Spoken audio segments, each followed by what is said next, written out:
Bismillahirrahmanirrahim. Assalamualaikum warahmatullahi wabarakatuh. Pada hari ini saya ingin kongsikan bersama sahabat-sahabat semua tentang teknik untuk kita menghafaz Al-Quran dengan cara yang lebih mudah. Di mana teknik kita menghafaz Al-Quran ini dia mempunyai berbagai-bagai kaedah dan cara, dan antaranya apabila kita nak menghafaz Al-Quran itu kita mestilah dalam keadaan yang bersih, yang kemas, yang rapi, yang mana fikiran kita mesti kosong, lapang, tidak ada masalah-masalah yang menyebabkan gangguan kepada hafalan Al-Quran kita. Dan suasana tempat juga memainkan peranan utama, di mana tempat tersebut mestilah tenang, sunyi dan tidak ada sebarang gangguan. Sebarang gangguan contohnya gangguan orang nak ajak bercakap ke, orang nak ajak bersembang ke, anak-anak menangis ke, hiruk pikuk benda lain ke. Tidak ada semua gangguan-gangguan tersebut, dan ianya suasana yang tempat yang damai dan tenang untuk kita menghafaz Al-Quran. Jadi Al-Quran itu dengan mudah kita dapat menghafalnya tanpa sebarang gangguan. Dan kita pilihlah hanya satu mushaf sahaja untuk kita menghafaz Al-Quran. Dan kita jangan tukar-tukar mushaf. Kalau kita tukar-tukar mushaf, dia jadi keliru. Daripada situ kita hanya menggunakan satu mushaf sahaja, di mana daripada mula kita menghafal Al-Quran sehinggalah ke akhir hafalan 30 juzuk Al-Quran kita itu, kita hanya menggunakan satu mushaf sahaja. Mushaf yang terbaik adalah mushaf Rasam Osmani yang banyak digunakan oleh penghafal-penghafal Al-Quran pada masa kini. Kemudian cara seterusnya kita menghafal itu, kita menghadap kiblat kalau bolehlah. Kalau tak boleh pun tak apa, kita berada di mana sahaja kita tetap menghafaz Al-Quran. Kita bermula dengan salah satu teknik, kita membaca satu ayat demi satu ayat. Kita ambil contohnya sehelai. Kita ambil separuh muka surat. Satu muka surat kita ambil separuh dulu. Separuh itu kita hafal satu ayat demi satu ayat. Kita hafal satu ayat tu kita ulang sebanyak 10 kali. Kalau kita hafal, kita ulang 10 kali, kita tak ingat, kita ulang lagi 10 kali. Tak ingat, ulang lagi 10 kali. Sehinggalah kita ingat ayat tersebut. Tutup Quran, kita pun start hafal, kita ingat. Bila kita dah ingat, kita pergi pula ke ayat yang kedua. Ayat yang kedua, metod yang sama. Kita ulang bacaan tersebut sebanyak 10 kali. Bila dah dapat, kita ulang balik daripada ayat pertama sehinggalah ayat kedua. Sehinggalah seterusnya, sehingga habis separuh daripada helaian tersebut. Daripada setengah helai tersebut kan. Satu helai, dua muka, satu muka tersebut, satu muka surat tersebut.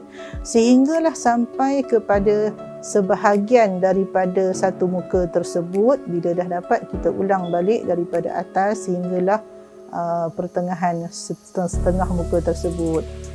Bila dah dapat, kita pindah pula kepada setengah muka yang kedua.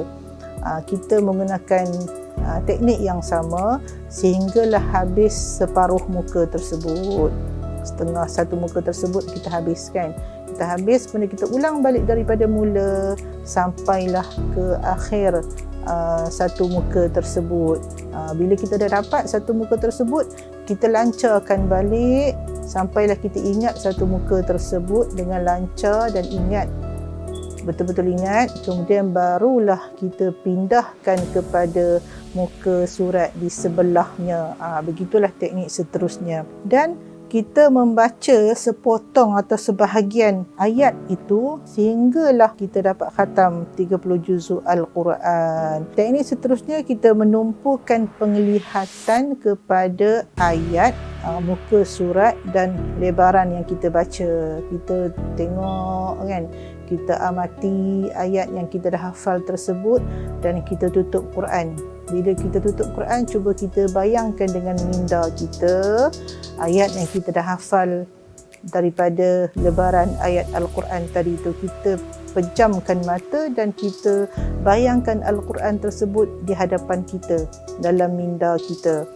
Sekiranya masih lagi kabur, kita buka balik Al-Quran, kita amati balik, kita pandang balik satu ayat demi satu ayat sehinggalah keseluruhan lembaran tersebut. Bila kita tutup Quran, kita ingat semua. Kita nampak dengan minda kita satu muka surat tersebut sehinggalah jelas sejelas-jelasnya.